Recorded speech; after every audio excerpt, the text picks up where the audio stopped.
السلام عليكم ورحمة الله تعالى وبركاته. تلاميذي الأعزاء, dans cette séance, on va voir la leçon de la dissolution dans l'eau. الذوبان في الماء. Situation problème.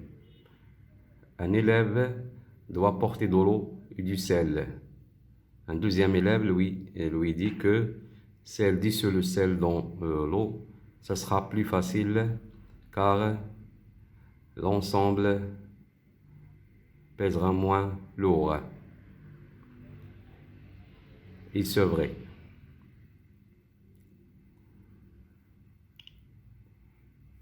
إذا هنا بالنسبة للاقتراح ديال التلميذ الثاني، وهو أنه عندما نذيب الملح في الماء، إذا سوف تنخفض كتلة المحلول.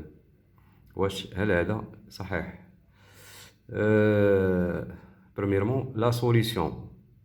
Donc, une solution est un mélange homogène obtenu par des solutions d'une espèce chimique qui s'appelle le soluté dans un liquide qui s'appelle le solvant.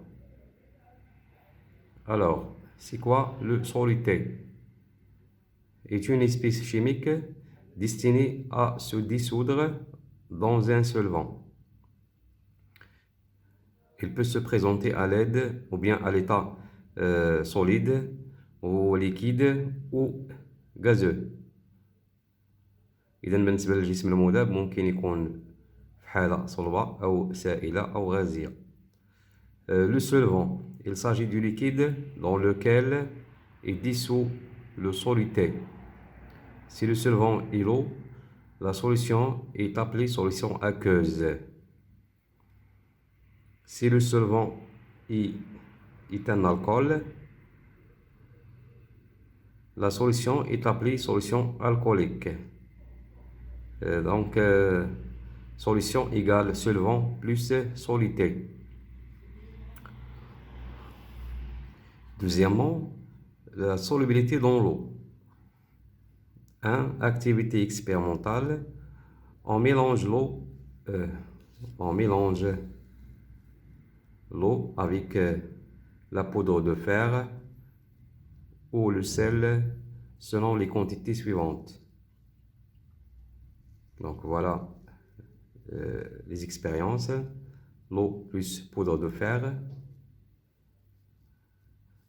l'eau plus 1 gramme de sel, l'eau plus 10 grammes de sel, l'eau plus 25 grammes de sel. Donc, observation.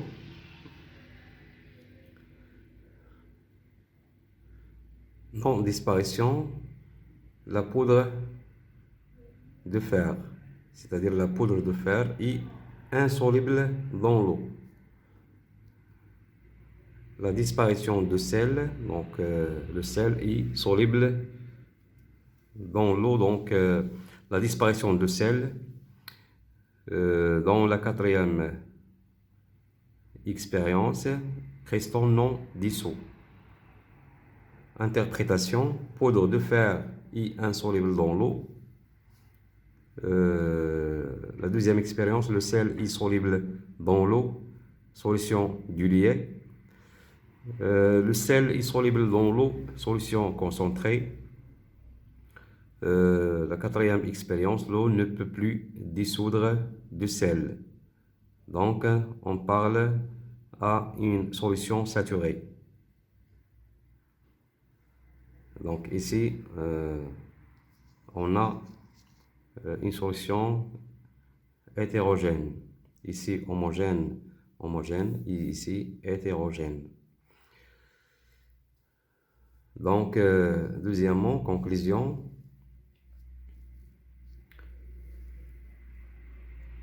Lors de la dissolution d'une substance dans l'eau et le solvant, la substance dissoute est le soluté.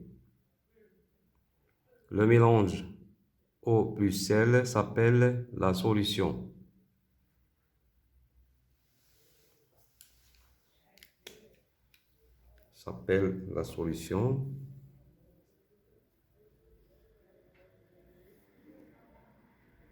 Donc voilà l'eau et le solvant. La substance dissoute I, le soluté. Par exemple, عندما نذيب الملح في الماء، إذا الملح هو soluté, الماء هو le solvant, et la solution homogène, c'est la solution obtenue. Selon les quantités de soluté, les solutions se divisent en trois. Solution diluée, où une petite quantité du soluté se dissout totalement dans l'eau. Solution concentrée, où une grande quantité du soluté se dissout totalement dans l'eau. Solution saturée, lorsque le solvant ne peut pas faire dissoudre tout le sel ou bien tout le soluté.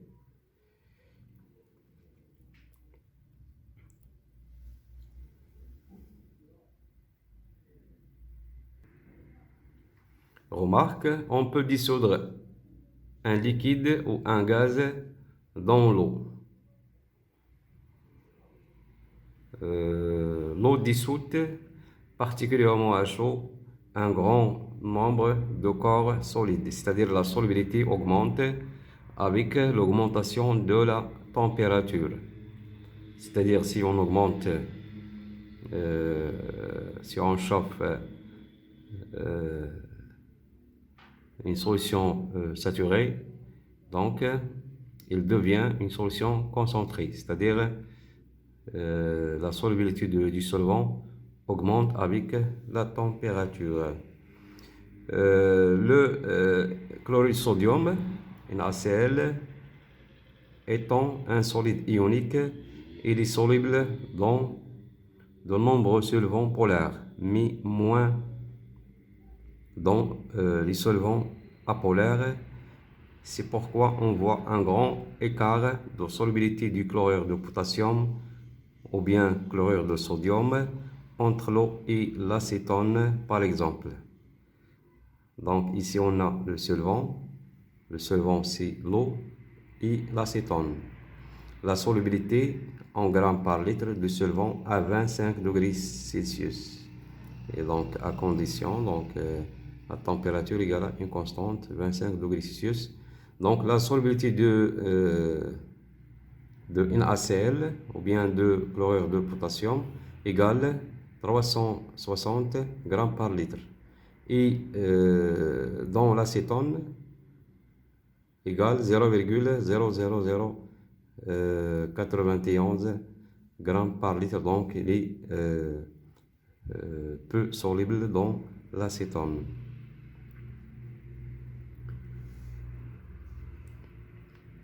C'est-à-dire on peut dissoudre dans un litre d'eau 360 grammes de sel.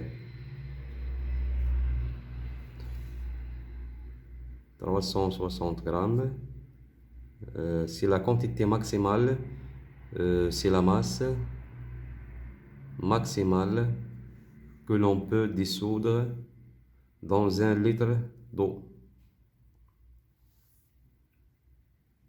Donc par exemple, si on ajoute 370 grammes dans un litre d'eau,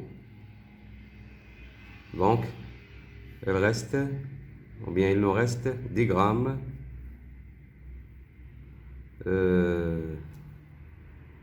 la masse du sel qui reste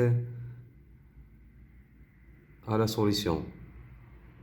Donc c'est la masse insoluble.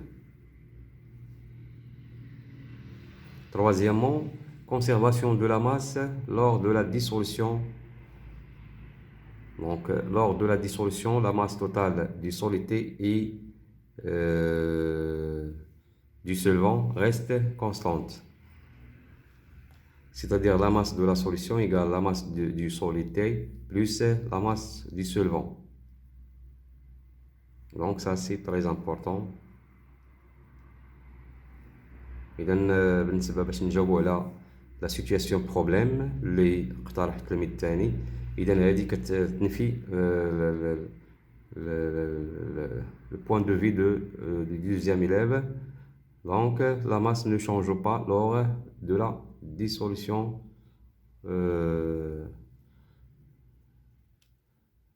d'un soluté dans un solvant.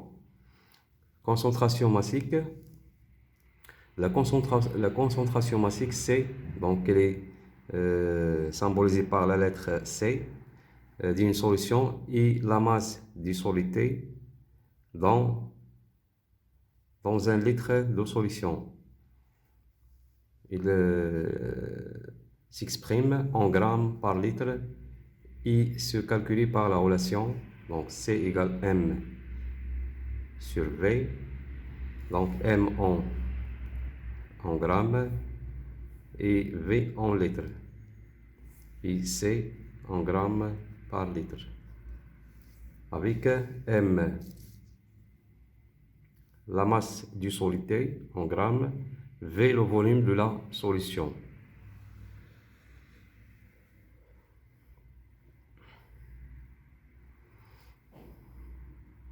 Donc, par exemple, si on veut déterminer la concentration massique de la deuxième expérience, c'est-à-dire la masse du sel égale 1 gramme et dans un volume de 500 ml. Donc, pour calculer la concentration massique, donc C égale M sur V. Donc, C égale la masse en grammes, donc 1 gramme divisé par 500 ml, donc égale 0,5 litres. Donc, divisé par 0,5 litres, donc égale 2 grammes par litre. Concentration massique, c'est 2 grammes par litre. Donc, et merci pour votre attention.